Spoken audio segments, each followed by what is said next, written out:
Assalamualaikum warahmatullahi wabarakatuh. Selamat malam. Perkenalkan, nama saya Haliana. Saya mahasiswi dari Universitas Internasional Batam. Dan dalam kesempatan ini saya akan memaparkan tugas ujian akhir semester saya dengan mata kuliah penyelesaian sengketa bidang kesehatan. Adapun judul yang saya ambil dalam tugas saya ini adalah penyelesaian sengketa medis antara pasien dan dokter melalui jalur non-litigasi.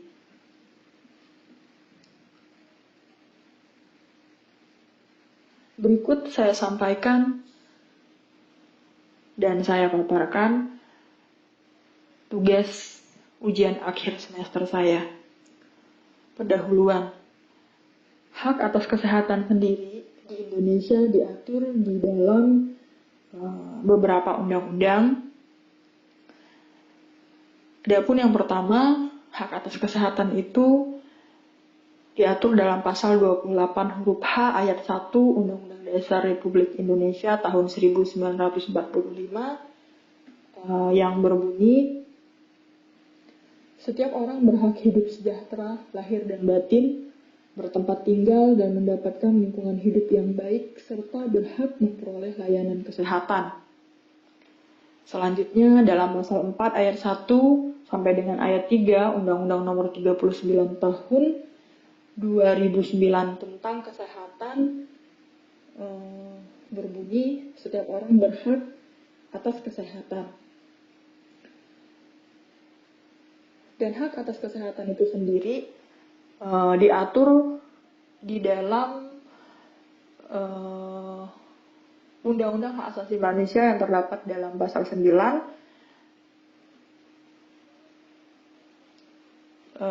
hak atas kesehatan dalam hubungan dengan kategori hak asasi manusia sering dimasukkan dalam hak asasi manusia generasi kedua dan hak asasi manusia generasi ketiga. Apabila hak atas kesehatan tersebut dikaitkan dengan kesehatan individu, dia masuk ke dalam hak-hak ekonomi, sosial, dan budaya. Tetapi jika dikaitkan dengan kesehatan masyarakat, dia masuk ke dalam hak atas pembangunan. Menurut Mulyadi, kategori hak asasi manusia generasi ketiga diberikan kepada hak-hak kolektif atas dasar solidaritas antar umat manusia, berlandaskan rasa persaudaraan dan solidaritas yang sangat dibutuhkan. Hak asasi manusia ini mencakup antara lain the right to development, right to peace, and the right to healthy and balanced environment. Berdasarkan penjelasan ini, hak atas kesehatan sebagai suatu hak asasi manusia adalah suatu pengertian genus yang merupakan rangkaian dari sekelompok hak-hak spesifik. Berdasarkan penjelasan tersebut, dapat ditarik kesimpulan bahwa kesehatan merupakan kebutuhan mendasar yang tidak bisa diukur dan diperoleh dengan kekayaan apapun. Oleh karena itu, diatur di dalam beberapa undang-undang tersebut yang tadi sudah dijelaskan, bahkan menjadi salah satu hak asasi manusia yang dilindungi dan diatur di dalam Undang-Undang Hak Asasi Manusia sebagaimana yang tadi sudah dijelaskan. Di dalam dunia kedokteran ada dua pihak yang terlibat dalam kesehatan, yang pastinya yang sering dikenal oleh orang umum pada prakteknya itu antara pasien dan dokter, di mana hubungan yang terjalin di antara keduanya adalah berdasarkan kepada asas kepercayaan. Dokter pada pihak yang menyediakan jasa, sedangkan pasien sebaliknya adalah pihak penerima jasa. Jika kita berbicara terkait kesehatan sedemikian khususnya dilindungi oleh undang-undang dan hubungan si pasien dan dokter tadi terjalin berdasarkan atas asas kepercayaan, maka artinya adalah suatu hal yang mungkin terjadi kepada kedua belah pihak yang terlibat dalam hal ini mengalami suatu sengketa. Dan dalam hal terjadi suatu sengketa, maka dalam kasus ini pihak yang berada di posisi paling lemah adalah pasien. Lalu jika hal tersebut terjadi, solusi apa yang bisa diberikan hukum kepada si pasien? Atau justru satu-satunya jalan keluar bagi kedua belah pihak yang bersengketa adalah dengan melakukan gugatan secara perdata atau bahkan pidana. Nah, berangkat dari latar belakang ini, saya tertarik untuk membahas bagaimana sih penyelesaian sengketa medis melalui jalur non-litigasi dan hukum memberikan perlindungan bagi si pasien ini tadi. Apakah penyelesaian sengketa yang terjadi antara si pasien dan dokter melalui jalur non-litigasi atau di luar peradilan dapat diberikan perlindungan yang maksimal kepada si pihak yang disebut dengan pihak paling lemah tadi, si pasien tadi. Karena kan mengingat si pasien dalam hal ini adalah berada pada posisi yang lemah tadi gitu dibandingkan si dokter. Terus kenapa dikatakan lemah? Banyak faktor, misalnya dari segi pelayanan, si pasien kan adalah pihak penerima jasa, bahkan ada juga dalam beberapa kasus si pasien ini jika dilihat dari segi ekonominya lebih di bawah kemampuan ekonominya dibanding si dokter. Nah, kembali ke penyelesaian sengketa di luar peradilan tadi. Pada umumnya, masyarakat kan taunya jika telah terjadi suatu sengketa, kalau ada suatu perkara, itu kan diselesaikannya melalui pengadilan ya, melalui peradilan. Dan kalaupun ada penyelesaian sengketa di luar peradilan, ya biasanya akan diselesaikan dengan cara musyawarah. Namun secara hukum atau legalnya, jika suatu perkara diselesaikan melalui jalur musyawarah, gimana sih mekanisme dari penyelesaian sengketa melalui jalur musyawarah tadi? Jangan sampai ketika sudah diselesaikan dalam musyawarah, ternyata masih ada perkara lanjutan ataupun sengketa tadi tidak tuntas dalam musyawarah tadi gitu kan. Nah, ternyata masih ada perkara lanjutan ataupun sengketa tadi nggak tuntas gitu, tidak tuntas dalam jalur musyawarah, sehingga masih timbul atau malah menambah suatu perkara ke depannya gitu kan di kemudian hari. Nah, untuk selanjutnya saya akan menguraikan lebih rinci pada bagian hasil penelitian dan pembahasan terkait dengan penyelesaian sengketa di luar peradilan tadi, yaitu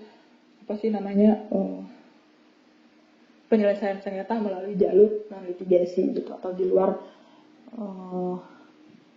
luar pengadilan.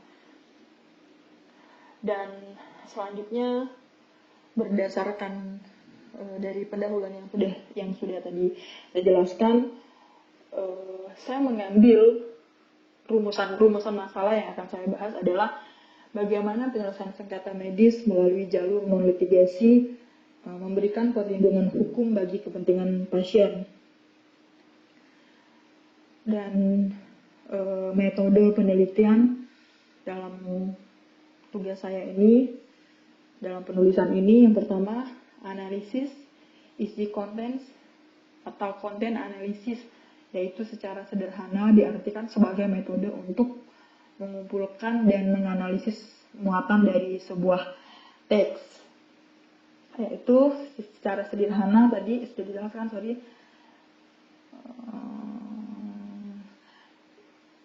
artinya isinya teks yang dapat berupa kata-kata, makna, gambar, simbol, gagasan, tema, dan bermacam bentuk pesan yang dapat dikomunikasikan. Analisis ini berusaha memahami data bukan sebagai kumpulan peristiwa fisik, tetapi sebagai gejala simbolik untuk mengungkap makna yang terkandung dalam sebuah teks dan memperoleh pemahaman terhadap pesan yang direpresentasikan sesuai tujuannya. Maka metode analisis isi menjadi pilihan untuk diterapkan pada penelitian yang terkait dengan isi komunikasi dalam sebuah teks.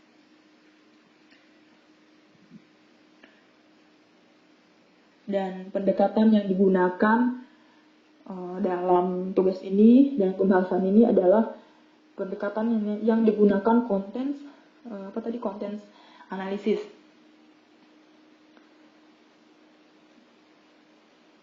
Yaitu dengan menganalisa berita yang ada di media, surat kabar, internet, dan lain-lain. Penelitian ini, metode penelitian ini, pembahasan ini deskriptif, kualitatif, dan kuantitatif. Metode deskriptif adalah suatu metode penelitian yang dilakukan dengan tujuan utama untuk menggambarkan atau deskriptif tentang suatu keadaan secara objektif.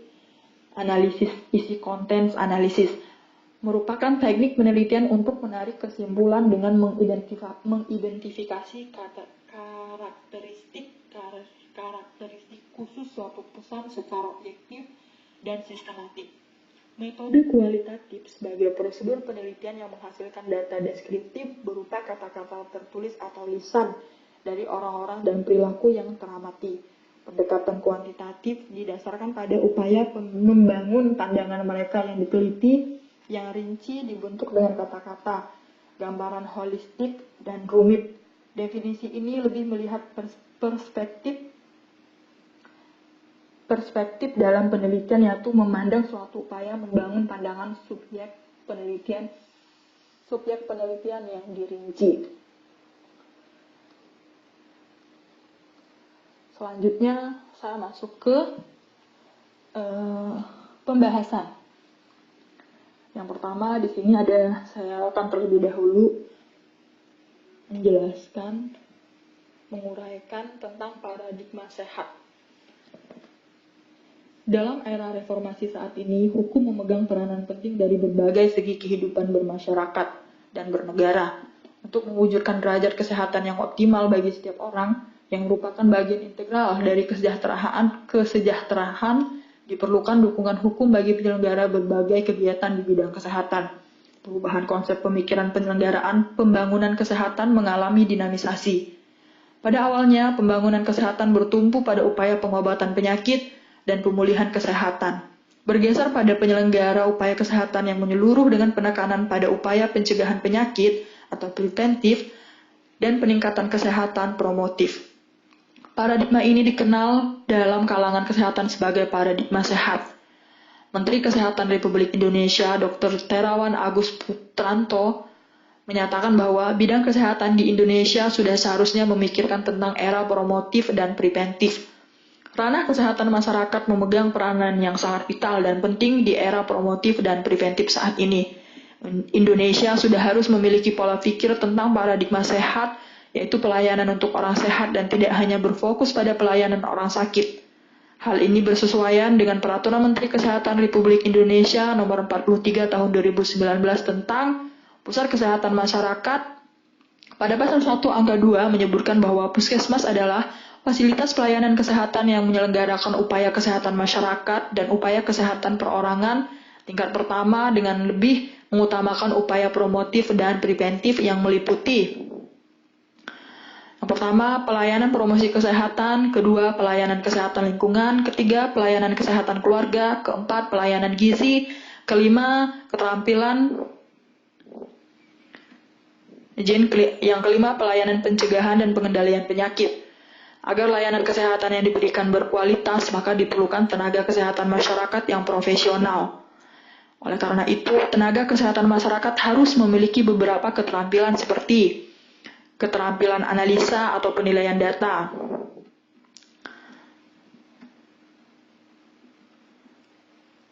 yang kedua, keterampilan pengembangan kebijakan atau keterampilan perencanaan program. Yang ketiga, keterampilan komunikasi atau communication skill. Yang keempat, keterampilan perencanaan dan manajemen keuangan atau financial planning and management skills. Yang terakhir, keterampilan manajemen dan kepemimpinan, leadership and system thinking skill.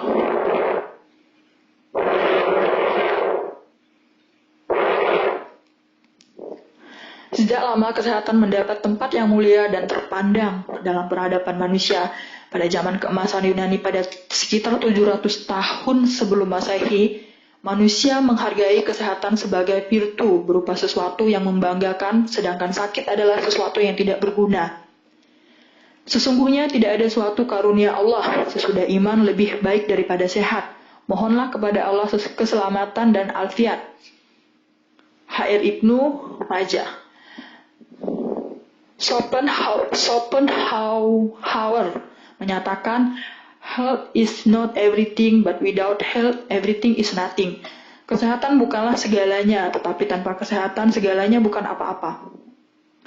Kesehatan pada dasarnya adalah faktor dan modal utama yang diperlukan untuk membangun manusia.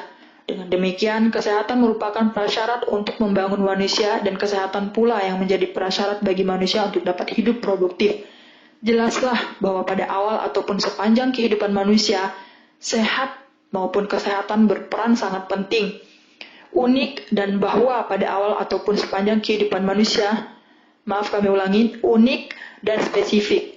Definisi sehat menurut WHO, health is state of complete physical, mental, and social well-being and not merely the absence of disease or infirmity.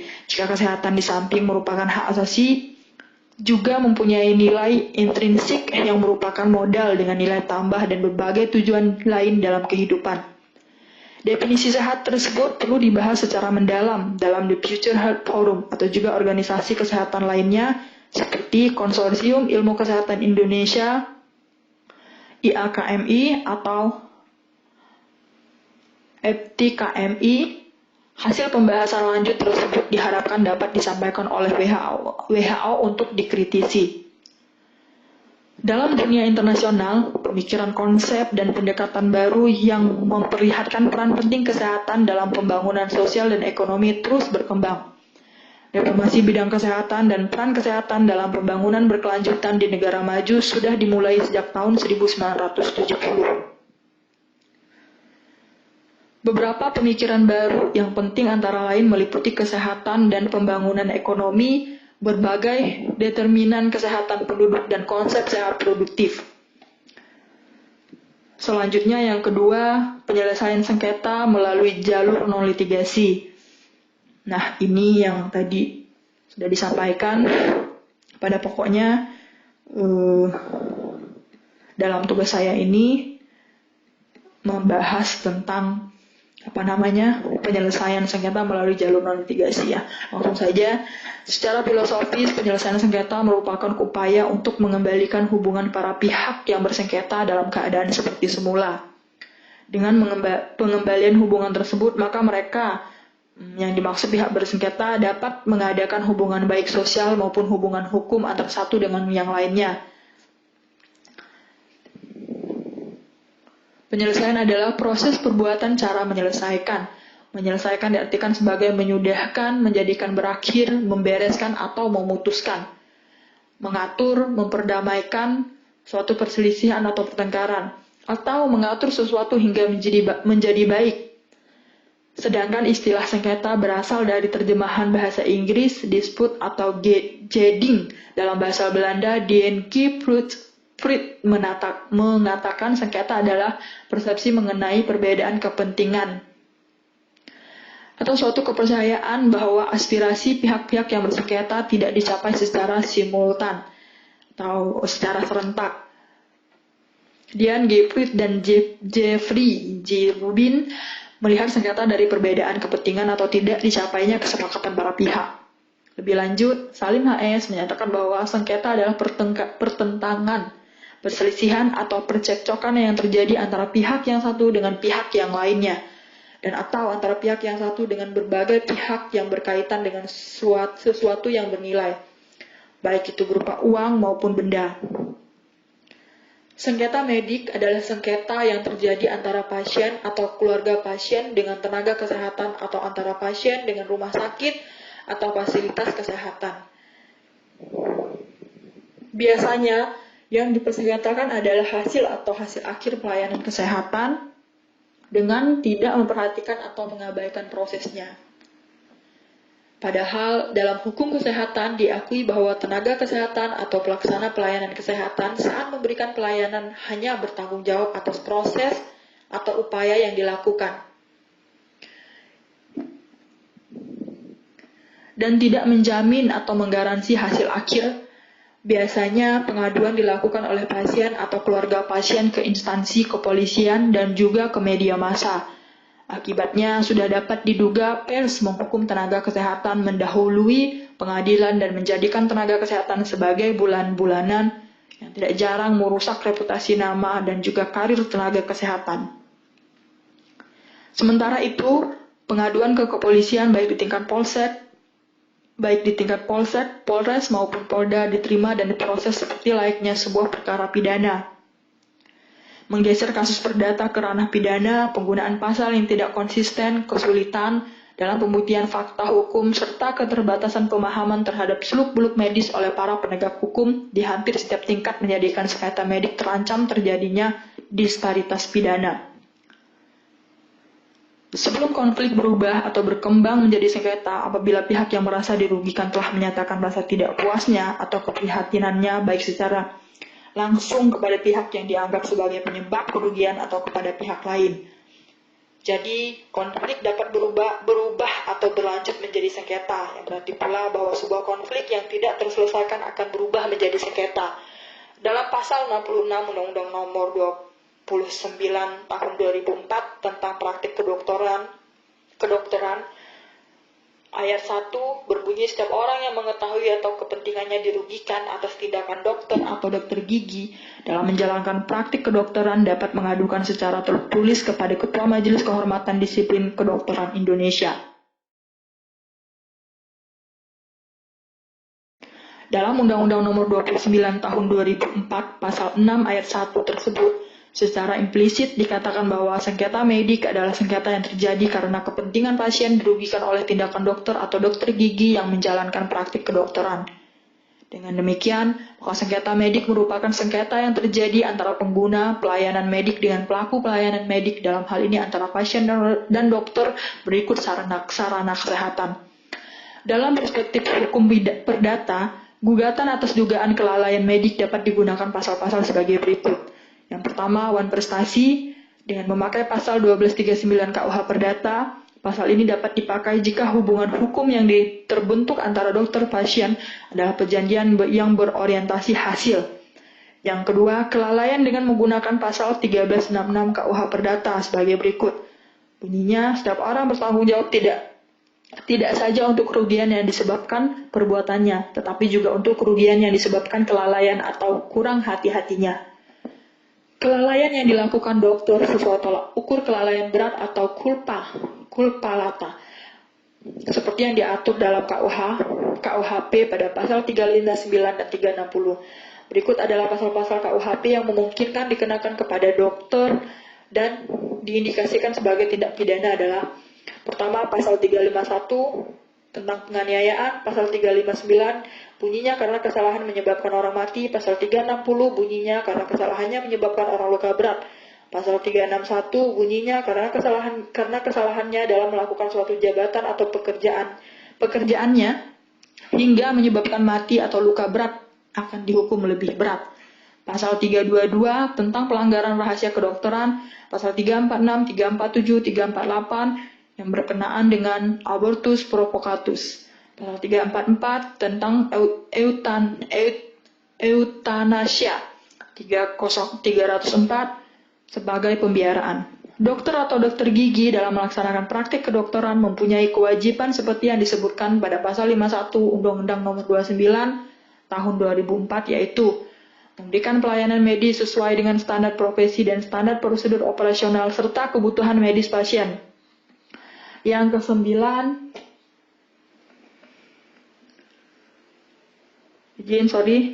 selanjutnya yang kedua, merujuk pasien ke dokter atau dokter gigi lain yang mempunyai keahlian atau kemampuan yang baik apabila tidak mampu melakukan suatu pemeriksaan atau pengobatan. Dan yang ketiga, merahasiakan segala sesuatu yang diketahuinya tentang pasien, bahkan juga setelah pasien itu meninggal dunia. Yang keempat, melakukan pertolongan darurat atas dasar kemanusiaan, kecuali bila ia yakin ada orang lain yang bertugas dan mampu melakukannya. Dan yang terakhir, menambah ilmu pengetahuan dan mengikuti perkembangan ilmu kedokteran atau kedokteran gigi. Penyelesaian sengketa dalam ranah hukum perdata terdapat dua jalur yang menjadikan penawaran bagi pihak yang bersengketa, yaitu melalui jalur litigasi dan non-litigasi. Jalur litigasi yang ditempuh memiliki arti bahwa penanganan kasus tersebut melalui jalur proses di peradilan, sedangkan non-litigasi adalah penyelesaian masalah hukum di luar proses peradilan. Jalur non-litigasi pada umumnya dilakukan pada kasus perdata karena lebih bersifat privat atau pribadi. Ketentuan pasal 45 ayat 2 dapat diketahui bahwa untuk menyelesaikan sengketa konsumen terdapat dua pilihan, yaitu melalui lembaga yang bertugas menyelesaikan sengketa antara konsumen dan pelaku usaha atau melalui peradilan yang berada di lingkungan peradilan umum. Sementara itu, dalam sengketa medik, pihak yang bersengketa adalah pasien dengan dokter dan atau dokter gigi serta rumah sakit. Penyelesaian sengketa bagi pasien dapat ditempuh dengan dua cara, yaitu dengan cara litigasi dan non-litigasi. Yang dimaksud dengan litigasi adalah bentuk penanganan kasus melalui jalur proses di peradilan, baik kasus perdata maupun pidana. Sedangkan non-litigasi adalah penyelesaian masalah hukum di luar proses peradilan. Non-litigasi ini pada umumnya dilakukan pada kasus perdata. Kami ulangi, non-litigasi ini pada umumnya dilakukan pada kasus perdata saja karena lebih bersifat privat. Non-litigasi mempunyai beberapa bentuk untuk menyelesaikan sengketa, yaitu yang pertama negosiasi. Negosiasi adalah cara penyelesaian sengketa di mana antara dua orang atau lebih atau para pihak yang mempunyai hal atau bersengketa saling melakukan kompromi atau tawar-menawar terhadap kepentingan penyelesaian suatu hal atau sengketa untuk mencapai kesepakatan. Dengan cara kompromi tersebut diharapkan akan tercipta win-win solution dan akan mengakhiri sengketa tersebut secara baik. Pihak yang melakukan negosiasi tersebut disebut negosiator sebagai seorang yang dianggap bisa melakukan negosiasi. Seorang negosiator harus mempunyai keahlian dalam menegosiasi hal yang disengketakan antara kedua belah pihak. Beberapa hal yang harus diperhatikan dalam menjalankan negosiasi diantaranya: pertama, memahami tujuan yang diinginkan, yang ingin dicapai. Kedua, menguasai materi. Ketiga, mengetahui tujuan negosiasi. Keempat, menguasai keterampilan teknis negosiasi. Di dalamnya menyangkut keterampilan komunikasi. Yang kedua, mediasi. Mediasi adalah cara penyelesaian sengketa di luar peradilan yang kurang lebih hampir sama dengan negosiasi.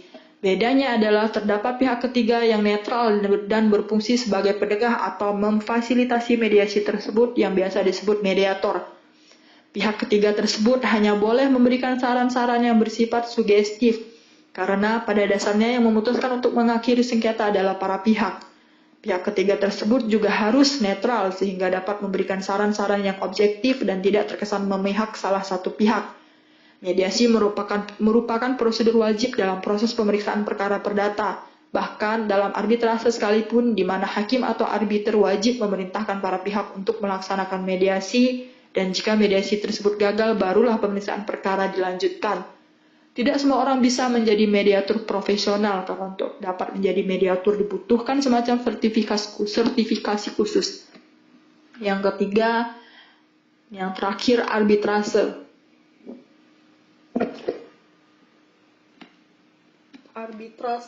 Arbitrase adalah cara penyelesaian sengketa yang mirip dengan litigasi. Hanya saja litigasi ini bisa dikatakan sebagai litigasi swasta, di mana yang memeriksa perkara tersebut bukanlah hakim tetapi seorang arbiter. Untuk dapat menempuh profesi arbitrase, hal pokok yang harus ada adalah klausula arbitrase di dalam perjanjian yang dibuat sebelum timbul sengketa akibat perjanjian tersebut, atau perjanjian arbitrase. Dalam hal sengketa tersebut sudah timbul namun tidak ada klausula arbitrase dalam perjanjian sebelumnya. Klausula arbitrase atau perjanjian arbitrase tersebut berisi bahwa para pihak akan menyelesaikan sengketa melalui arbitrase sehingga menggugurkan kewajiban pengadilan untuk memeriksa perkara tersebut. Jika perkara tersebut tetap diajukan ke pengadilan, maka pengadilan wajib menolak karena perkara tersebut sudah berada di luar kompetisi pengadilan tersebut akibat adanya klausula arbitrase atau perjanjian arbitrase. Dan selanjutnya, ini pada tahap terakhir, kesimpulan. Pada dasarnya, setiap makhluk hidup membutuhkan jiwa yang sehat untuk dapat menunjang aktivitasnya sehari-hari.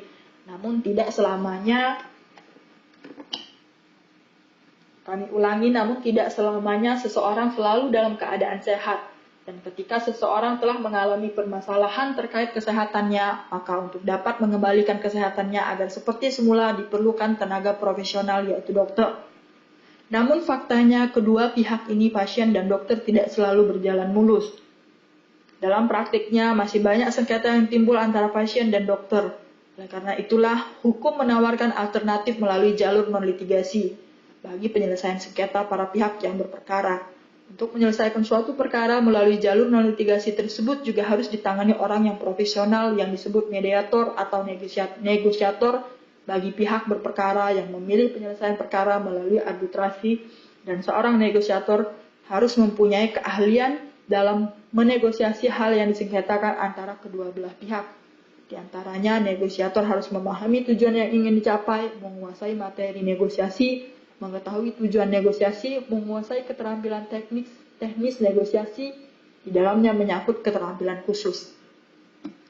Yang Kedua, pemilihan penyelesaian sengketa di luar peradilan atau litigasi memiliki banyak keuntungan bagi pihak-pihak yang berperkara, yaitu diantaranya waktu yang fleksibel, hemat biaya, dan lain-lain. Demikian juga bagi si pasien. Penyelesaian sengketa di luar peradilan tentunya akan memberikan keuntungan yang lebih dibandingkan penyelesaian sengketa melalui peradilan, tanpa mengurangi keadilan yang ingin dicapai oleh si pasien. Karena solusi yang diberikan oleh mediator ataupun negosiator adalah win-win solution yang berasal dari kedua belah pihak yang berperkara.